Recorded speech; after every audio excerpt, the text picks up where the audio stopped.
আপনি কি জানেন এটি এমন একটি যুদ্ধবিমান যা রাডারে ধরা পড়ে না? এমনকি পৃথিবীর কোনো মিসাইল বা ড্রোন এটির ধারের কাছেও আসতে পারবে না।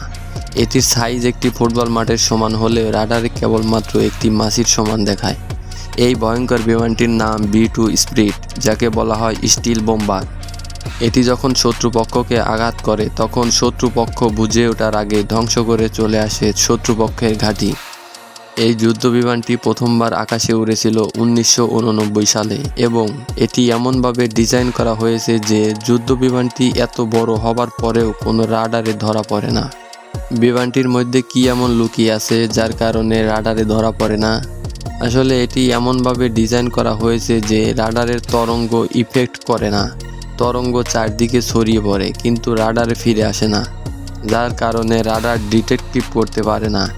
এর গায়ে এমন এক ধরনের প্রলেপ বা ম্যাটেরিয়াল ব্যবহার করা হয়েছে যা রাডারের তরঙ্গ শুষে ফেলে। এতে রাডারের রিফ্লেকশন অনেক কমে যায়।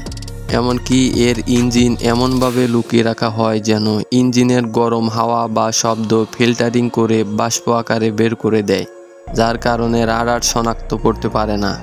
এতে আরও রয়েছে জ্যামিং সিস্টেম, যার কারণে রাডারকে ফ্যাক সিগন্যাল পাঠাতে থাকে। এর কারণে সঠিক লোকেশন খুঁজে পাওয়া যায় না।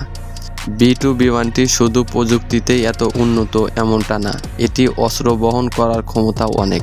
এই বিমানটি 18,000 কেজি বা 15টি গাড়ির ওজন বহন করতে সক্ষম। এটি পারমাণবিক বোমা সহ একসাথে 80টি সাধারণ বোমা বা ক্ষেপণাস্ত্র বহন করতে পারে। B-2 স্পিরিট বোম্বার এই বিমানটি অনেকটাই ব্যয়বহুল, যা কিনা বিমানটি প্রতি ঘন্টায় $5.5 লাখ জ্বালানি খরচ করে। এর গঠন এতটাই গোপনীয় ও নিখুঁত যে রাতের আঁধারে এটি যখন শত্রুর এলাকা পার হয় তখন কেউ বোঝেই না যে কী ঘটছে। এটি প্রায় 50,000 ফুট উচ্চতায় উঠতে পারে এবং একটানা প্রায় 11,000 কিলোমিটার রাস্তা পাড়ি দিতে পারে কোনো রিফুয়েল ছাড়াই।